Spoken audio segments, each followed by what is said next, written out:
Gabi sa atin lahat. Magandang araw po. Dito na naman tayo sa another episode ng ating vlogs. Badong Aratilis po. Pag-uusapan natin ngayon, ito po, no, si Pangulong Marcos nagsabi po na tinanong po siya kung kumusta ang relasyon sa mga Duterte. Ang sagot po ni Pangulong Marcos ay it's complicated, no?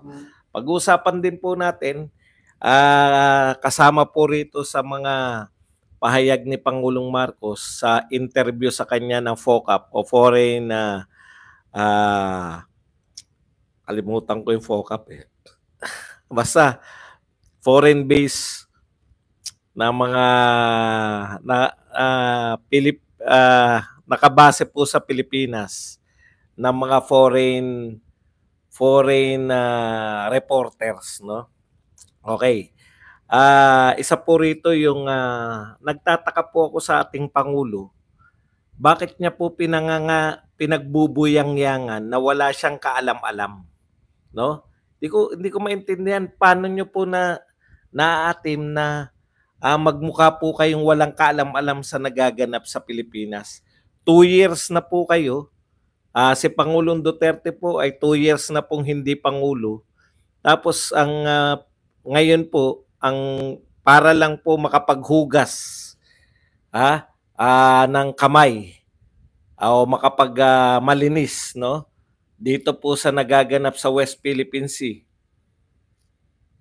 Bakit po pilit nyo pong kahit magmukha po kayong walang kamalay-malay, kahit magmukha po kayong walang kamuwang-muwang sa pinasok ninyong trabaho, okay lang basta mapalabas nyo lang na wala kayong kinalaman, no, sa nagaganap ngayon sa West Philippine Sea.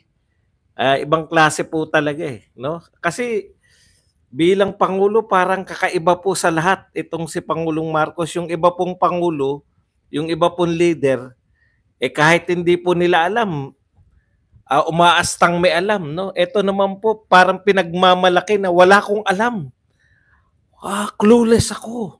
Hindi ko alam na may secret deal. Hindi ko alam kung ano po ang pinamigay. Hindi po nakakatuwa, no? Kung sa isang leader ng bansa ay ipagmamalaki po ninyo, wag na yung leader sa barangay captain. Kung ikaw ay barangay captain at tinatanong ka kung ano nagaganap sa barangay mo, at ang isasagot mo ay wala kang alam,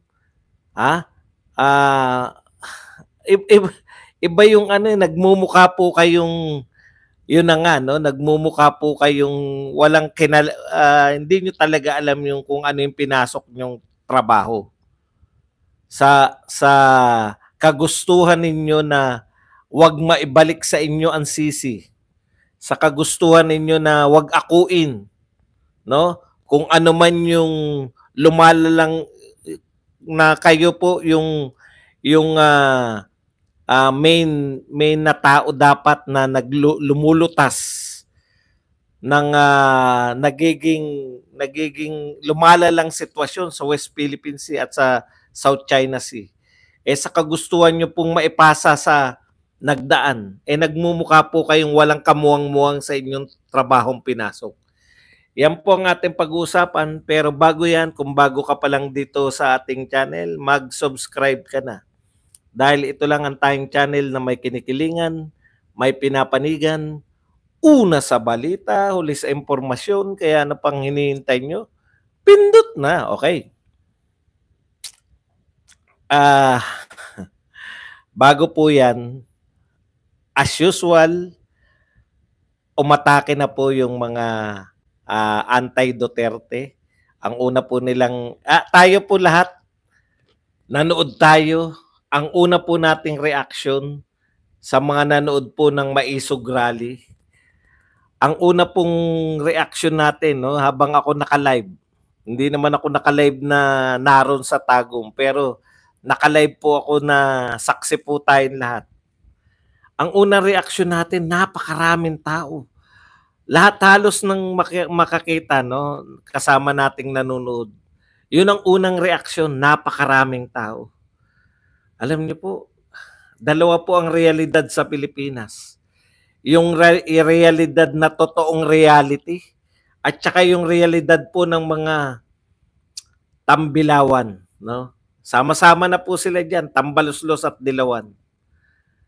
Alam niyo po sa mata po ng tambilawan, flop yung Maisog Rally, napakakonti.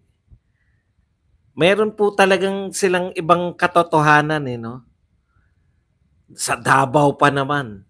Pati yung Davao, hindi nila naunawaan kung ano yung ibig sabihin ng Davao Davao del Norte, talagang ito pong tambilawan na to, ang pinaka-worst. Akala ko yung mga worst na yung Dilawan at Kakamping. Mas worst po to. Tong mga tambilawan, nagsama-sama Mga Tambaluslos, BBM supporter, Dilawan. Magkakasama na sila ngayon. Yung Pink, lusaw na yan Grabe po ang reality sa kanila. Talagang kakaiba po ang hindi na kayo magtataka kung bakit ganun ang realidad. Meron po silang sariling realidad na sila lang po nagkakaunawaan. Lahat po na nakakita ng Maisog Rally kahapon. O kita nyo. Tumatawa pa, nakuha pang magtawa. Ha ha ha, madami daw. Minsan kinu-question ko na yung tayo po ba ang wala sa katinoan? Kasi lahat tayo, ang unang reaction natin, napakarami. Ang daming dumalo. Ang daming tao. Tapos yung ganyan, nagtatawa sila. Ha ha ha, bugok. Pinagtatawanan po tayo kasi akala daw natin marami. Dalawa po ang reality talaga sa Pilipinas. Yung reality na totoo, yung real, at saka yung reality na ang hirap po ispilingin na nakakabo. Eto tatapatin ko na kayo Yung realidad ng mga bobo lang ang makakaunawa. Yung dami ng rally, yung dami ng umatin na yun, sa tingin nila flop, sa tingin nila konti. Anong meaning ng konti? Kung konti pa sa inyo yun, wala pong marami. talagang no, tapos may mga nagpapakita pa ng drone. Puta, sa buwan yata nila kinunan. Sa buwan yata nila kinunan yung yung drone Sa liit na ng, sabi ko, ibang uri talaga yung mga kalaban natin. Medyo magtiis lang po tayo at hindi na po sila normal. Hindi po sila normal, no?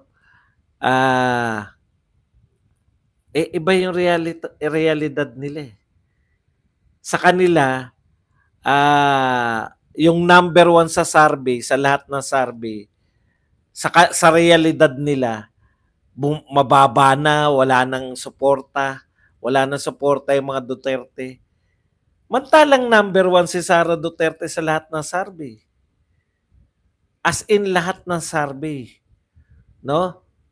Pati survey ng mga presidential, pati po survey ng trust rating at saka yung approval rating. Number 1 po si Sara Pero tingin nila, wala nang sumusuporta sa mga Duterte.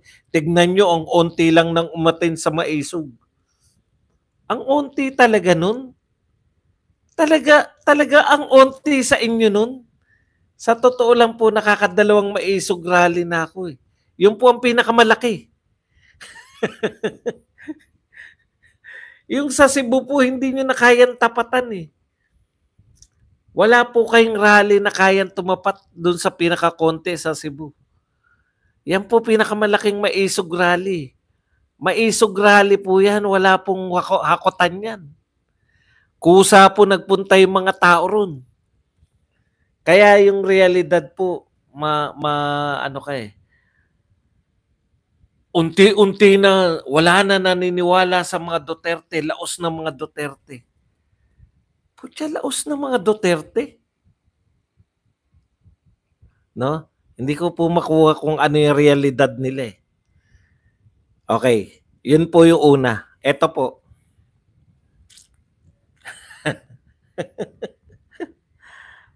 Talaga bang nauntian kayo? Magtapatan nga tayo.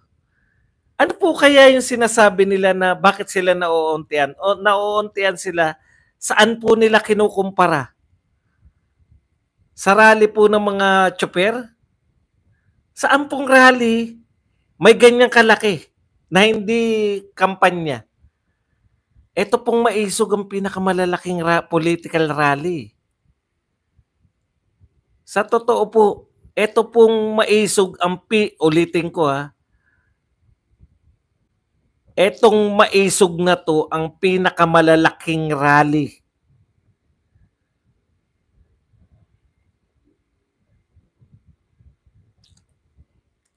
Tignan niya, basahin niyo sila. Ala na ba dong unti-unti ng ala ng tiwala sa amo mo? Pang ilan po sa survey si Duterte? Sabi na sabi yan na hindi na siya tatakbo. Pero pang ilan po siya sa survey?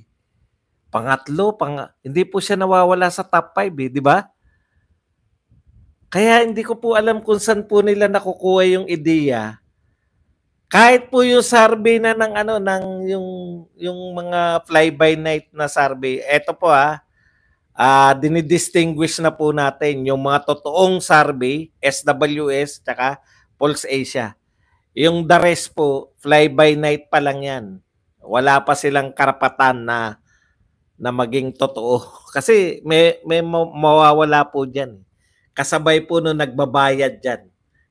Pinasasakay lang tayo ng mga yan na kunwari legit sila.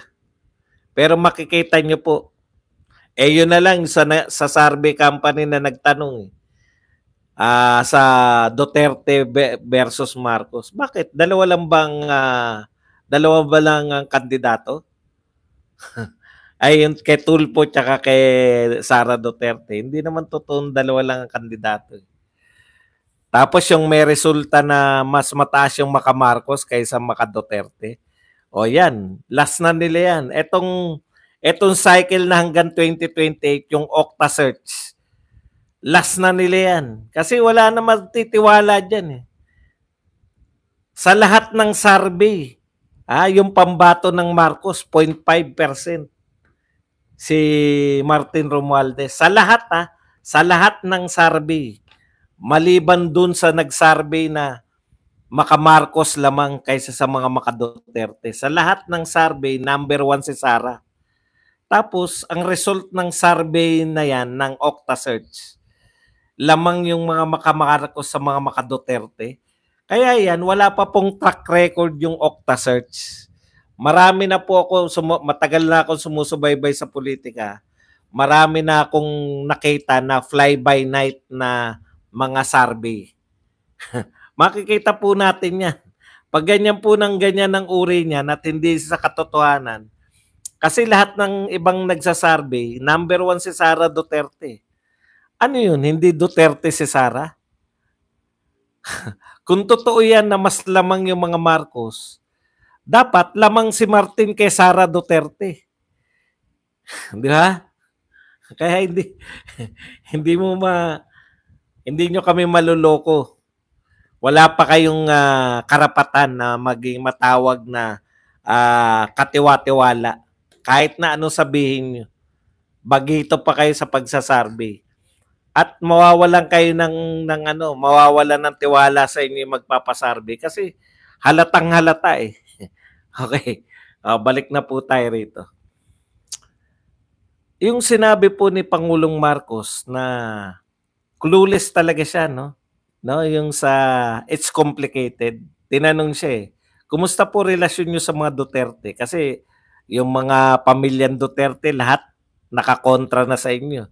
Tapos si Sara Duterte parang kasama pa rin sa administrasyon di ba? Ang sabi ni Pangulong Marcos, it's complicated. Kasi nga si Sara Duterte, alam mo hindi po complicated. Mr. President, no? It's never complicated. Buhat nung tirahin ninyo si Sara Duterte. Lahat ng Duterte supporters, lahat ng Duterte supporters na sumuporta kay Sara, sa unit team. Alam na po namin, no? Hindi po komplikado 'yan. O tatanungin niyo, bakit si Sara nasa cabinet pa? Ang mga Duterte hindi po komplikado. Bigyan mo ng trabaho, magtatrabaho. May narinig pa po ba kayo na ibang mayor sa buong Pilipinas na may pronouncement na war on drugs? Hindi po komplikado yung mga Duterte. Sa kanila, pinangangatawanan nila yung trabaho nila. Tanungin ko po kayo, meron pa po ba nagko-conduct ng war on drugs sa buong Pilipinas na mayor? Si Baste na lang, Duterte. Kaya po, nagtatrabaho pa rin. Nakita mo naman yung sinagot sa inyo, Mr. President, ni Sara Duterte. Tumigil ka na, bayarang vlogger. Opo, bayaran po ako ng YouTube. Madali lang naman po akong tumigil eh. Ikuha nyo lang ako na resibo na may nagbayad sa akin. Hahatian ko pa kayo. Kala nyo ba hindi ako mukhang pera? Wala lang nagbabayad sa akin eh. Hindi, okay lang yan. Ginagawa natin sila eh. Okay. Ito po. Asa na tayo yung anong tawag dyan?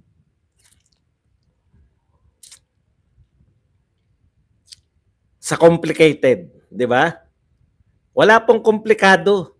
Miski yung sagot sa'yo ni Sara Duterte, trabaho lang. Ano po meaning ng trabaho lang? No? Ano po yung meaning ng trabaho lang? Ang meaning po ng trabaho lang, kaya ako narito pa rin sa'yo, Mr. President, kaya ako narito pa rin sa'yo dahil trabaho lang po to. Wala na pong personalan to. Wala na yung sweetness nyo, di ba? Hindi mo ba napapansin? Kaya ang point ko lang dito, no? Ang point ko lang, hindi po complicated yan, Mr. President. Tinablan nyo na si Sara Duterte noon eh. Pinagbintangan nyo, ginawa nyo ng issue. No? Siyempre, hindi aalis yan. Trabaho, binigyan nyo ng trabaho eh. Complicated sa inyo si Sara Duterte kasi alanganin kayo. Kung kayo ay aalis, kung tatanggalin nyo, mas pinasisimple nyo lang yung galit na ng mga tao. No? Kaya complicated eh. Hindi na kayo check kung yung loyalty niya nasa inyo pa. Kita niyo yung ginagawa ni Sara Duterte. Trabaho lang. Siya ay DepEd Secretary. Siya ay Vice President ng Pilipinas. Trabaho lang. Hindi po siya complicated. Yung mga iba pa, the rest of the family na dating supporter nyo, wala na suporta. Binalatuba nyo yung kapatid eh. Bakit ba biglang nagalit si Tatay Digong? Bakit po biglang nagalit si Tatay Digong? Kasi binanatan nyo si Sara Duterte. Yung pinaka ano po, ang hina nyo rin eh. Kayo ang mahinang kayo ni team. Kasi yung pinaka anong tawag dyan? Yung pinakamalakas ninyong kaalyado, tinablan nyo kagad nung nanalo. Okay. Punta tayo rito sa iba pa. Alam nyo,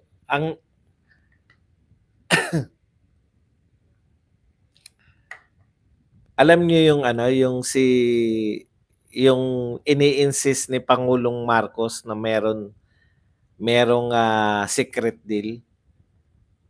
Maaring sa mga follower po ninyo natutuwa, no? Kasi parang dinidiin na talaga si Duterte. Yeah? Parang nakakatuwa sa kanila kasi ano lang naman sila mag-isip eh. Napakasimple lang nila mag-isip eh. Pero hindi po nakakatuwa bilang presidente. Bakit? Masyado pong sensitive po masyado yung relasyon natin with China ngayon. Na po tayo rito, no? Yung pag-insist po ninyo, Mr. President, na meron talagang secret deal. Hindi po maganda yan bilang president, no? Ang ibig ko sabihin, ipinamumukha po ninyo sa amin na meron nangyayari sa Pilipinas na hindi po ninyo alam. Pinahihiwatig nyo na merong pinamigay ang dating Pangulo. Nag-i-instigate kayo ng intriga sa dating Pangulo. Nagagalit kami sa ginagawa nyo. At marami po yung mga Duterte supporters Marami po yung mga Duterte supporters, no? Nagagalit po kami kung ayaw nyo pong man up. Alam niyo yun, magpakalalaki po kayo. Yun nangyayari po sa West Philippine Sea.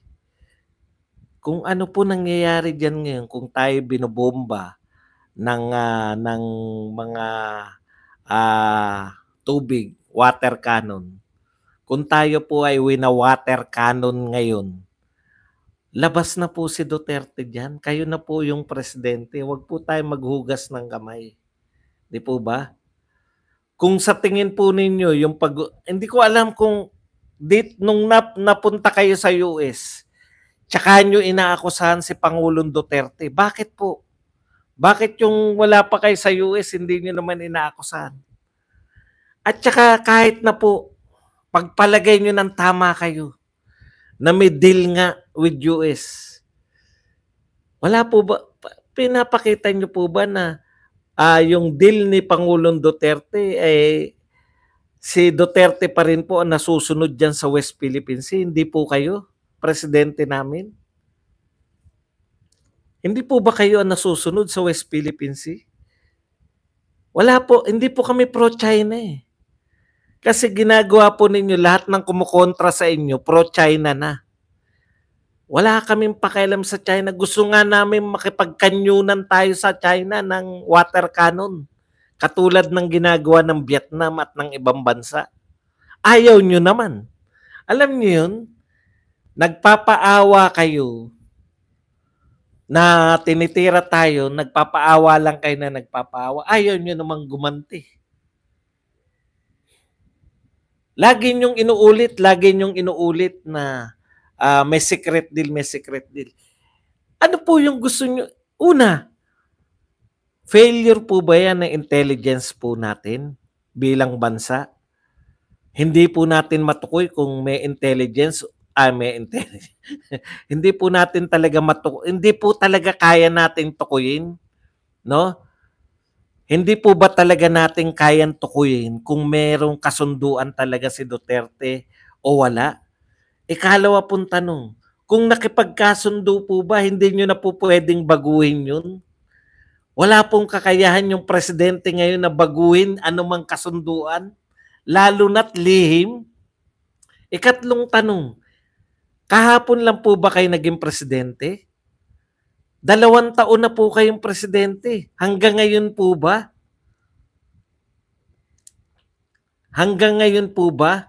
No?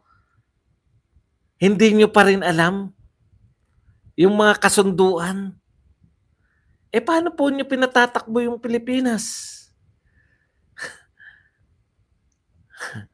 Meron po kayo po yung nagpapatakbo Kayo po yung foreign relations Tapos ang sasabihin nyo sa amin ngayon, hindi ko alam kung meron bang kasunduan o wala kasi ang tinatanong ko, tignan nyo yung mga pronouncement Basahin na lang po natin para mas maganda.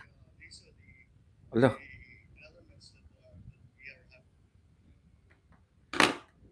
Basa po tayo ng mga sinabi po ni President Marcos.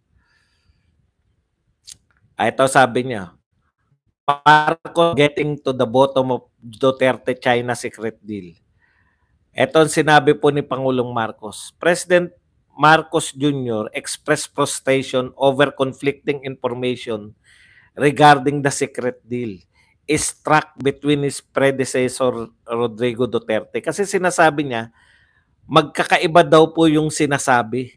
Magkakaiba po yung sinasabi nino ng intelligence nyo. Wala po kayong intelligence. Bakit po tayo may intelligence fund? Wala po, bukod po sa mga tao ni Duterte, kasi ang sinasabi niya, magkakaiba kasi sinasabi ng mga tao ni Duterte. Kayo po, kayo bilang presidente, wala po kayong sarili. Wala po kayong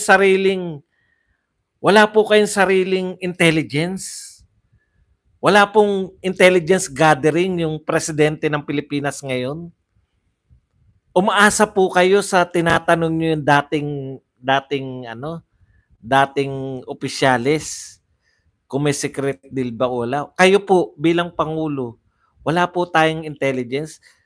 Nakakatakot po yan kasi anytime pwede po tayong makipagdigmaan nagkakapikunan na po eh.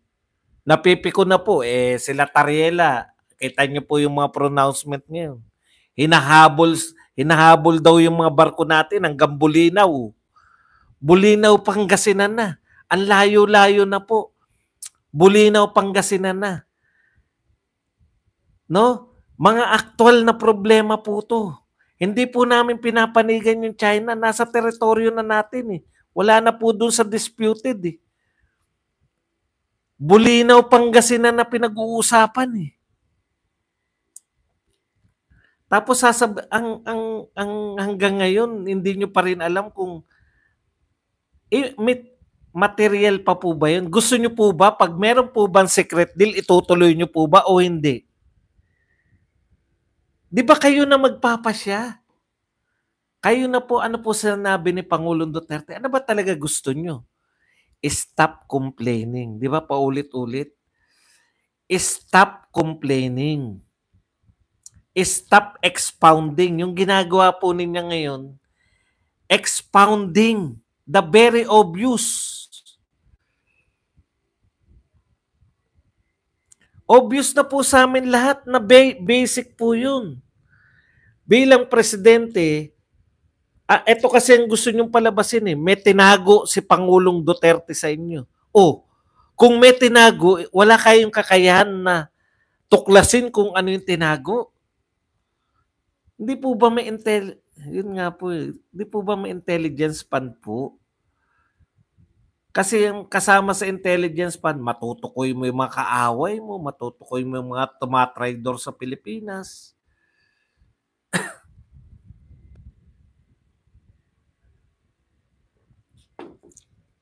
Kasi maluloko nyo po yung mga followers nyo. Matutuwa pa yan eh. Sabi na may secret deal talaga. Sinabi ng Pangulo namin may secret deal. Hindi nga tsak yung Pangulo natin eh. Ang hirap po niyan, pag nag-enter po tayo ng digmaan na hindi naman kayo tsak sa mga intelligence nyo. Biruin nyo, eto kukuha kayo ng gusto nyong malaman, kukunin nyo sa dating mga tauhan ni Pangulong Duterte. Una, ganito po kahina yung pag-gather ng information. Bakit po hindi ang tinatanong nyo yung mga taong nakakaalam? Ano sabi ni Pangulong Duterte? Tinawagan mo lang sana ako. Di po ba tama yun? Logic po yun eh. Sino po yung pinagbibintan yung may secret deal? Si Duterte. Hindi po ba kaysa yung tinatanong ninyo kung sino-sinong dating tauhan ni Pangulong Duterte, hindi ba maganda direktahin niyo si Pangulong Duterte? Ano man ang isagot ni Pangulong Duterte, sinabi niya man na may halimbawa sinabi ni Pangulong Duterte walang secret deal. O di yun na yung panghahawakan nyo. Kung walang secret deal, yan yung panghahawakan ko. Ano man ang sabihin ng China, eto panghahawakan ko. Kasi Pilipino, Ang nakakatakot kasi, ang sinasabi nyo ngayon, umamin na yung China eh. Lahat po ng mga nagsasalita na may secret deal, sino po ang sinasabi nila? Umamin na yung China. Umamin na si Duterte. Malabo si Duterte. Napakinggan ko si Duterte. Inuulit-ulit ko nga. Baka kako nakaligtaan ko lang eh.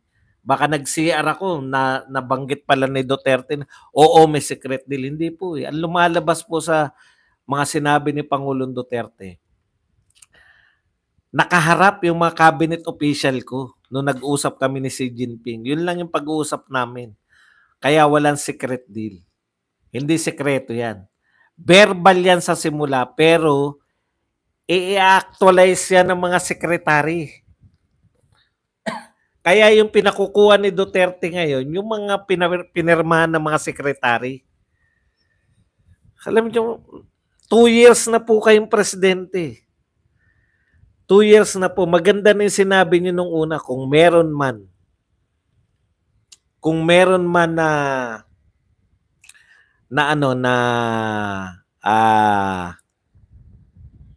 kasunduan na hindi nyo alam, nire-resign nyo, pinapawalang visa. Bakit ngayon, hindi nyo mapawalang visa yung secret deal? Isa pa, sinasabi ninyo umamin na yung China. Alam nyo po ba ang sinasabi ng China? Kanila lahat yan. Kung pinapaniwalaan nyo na po yung sinabi ng China, ganun ba? Kung sinabi nyo po,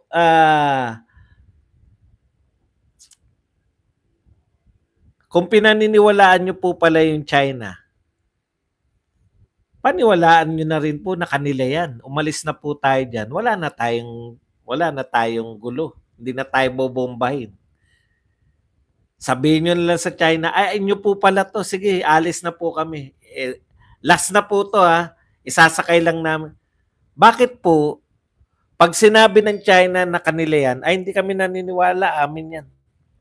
Pero pag sinabi ng China na may kasunduan kami ni Duterte, may kasunduan pala sila ni Duterte. Bakit po kayo naniniwala pag sinabi ng China na may kasunduan sila ni Duterte? Pero pag sinabi ng China na kanila yan, hindi natin pinaniniwalaan. Pagpabor sa kagustuhan natin, ang pagpabor po sa gusto natin, kasi anti-Duterte kayo, kaya pabor sa inyo na may deal sila, kaya okay lang, maniniwala kayo sa China. Selective.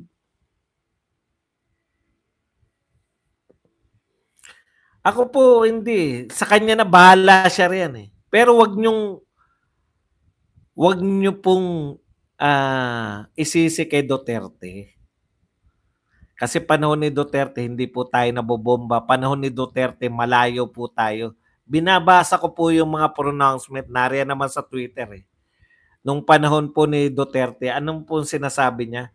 Si Duterte po yung president ng ASEAN noon.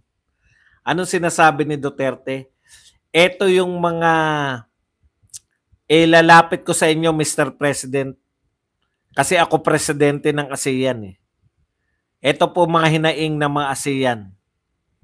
Yung pagtatayo ng mga military, yung military presence, yung nagkukubkub kayo. Ano sinabi ni Xi Jinping? Ano lang, hindi na yan.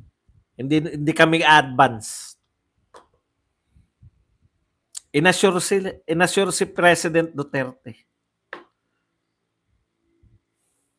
Kung yan yung sinasabi nyo secret deal, hindi po secret yan. Nasa dyaryo, Inquirer eh. Ewan ko po, bakit po, kasi pag sinabi yung secret deal, talagang mapapalabas ninyong demonyo si Pangulong Duterte.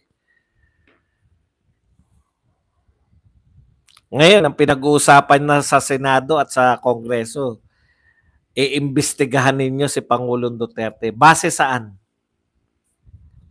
Kaya Ontiveros na naman. Wala nga kayong binibintang eh. Basahin naman natin nabasa na natin yung di ba? Kay Franz kanina. Basahin natin. Basahin natin yung kay Ontiveros. Ano po yung basehan niya kung bakit kayo iimbestigahan? Ito po ang basehan ni Ontiveros. Napaka-traitor talaga ng pasimuno niyang sinasabing gentleman's agreement. At kasi kung totoo, kita mo hindi pala sigurado kung totoo. Paiimbestigahan dahil hindi siya sigurado kung totoo. Magbintang ka muna. May binintang ka nga kay Kibuloy. Pagbintangan mo muna si Duterte. Huwag kayong mag-alala. Haharap. Baka mapahiya kayo pag humarap yan. Pagbintangan nyo muna ng krimen, pagbintangan nyo muna na nilalabag. Ito yung sinasabi mo. At kasi kung totoo, yung kasunduan, mukhang isinuko na ni Duterte. Pwede po bang ganyan na iimbestigahan nyo dahil kung totoong may kasunduan, mukhang isinuko na ni Duterte yung teritoryo ng Pilipinas sa kontra sa dapat ginawa ng dating presidente. Hindi ka nga sigurado. Kasi sa salita mo, kung totoo yung kasunduan, mukha. Di ba? Mukha lang. Iimbestigahan nyo na. Go ahead.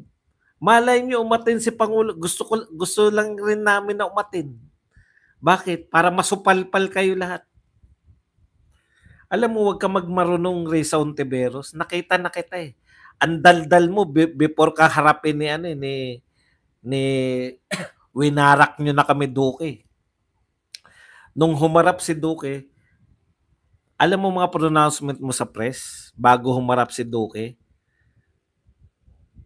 Tatay Nick, thank you very much. Boss Badong si Tatay Nick from Canada, konting pangkapilang pero wag niyo pong kalilimutan yung pasalubong kong Blue Jay baseball cap. Tawagan niyo po si Aling Mila sa cellphone yan. Ayo, nakakalimutan ko lang po. Thank you very much po, Tatay Nick. Maraming salamat sa 10 Canadian dollars. Wala naman po palang basehan eh. Kung totoo, mukhang pinamigay. Yung isa, parang binenta na. Balik ako ron sa punto. Nung hinarap ka, ano lang tinanong mo? Kayo po ba ang godfather ng sindikato sa PhilHealth? Hindi ako godfather. Wala nang follow-up. Yun na yun. Ano itatanong mo kay Duterte? Meron po ba kayong secret deal? Wala. O ano pa itatanong mo? Mukha pong meron kayo eh. Mukha mo, pagmumukha mo, mukhain mo mukha mo.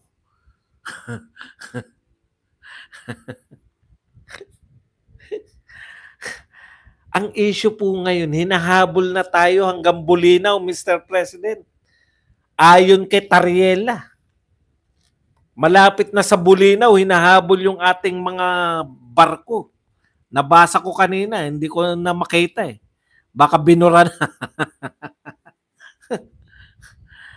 Yan po ang problema natin. Harapin nyo. Lutasin nyo. Huwag nyo pong ipasa ang sisi. Dilaw na dilaw kayo eh. Anong gagawin nyo? Binubomba tayo. Ayaw makialam ng US. Magpunta kayo dyan, di ba? O ano ngayon? Anong gusto ngayon ng US? Ayaw. Kasi nadadagdagan pang gulo. Yung Iran tsaka Israel. May problema pa US dyan. Sa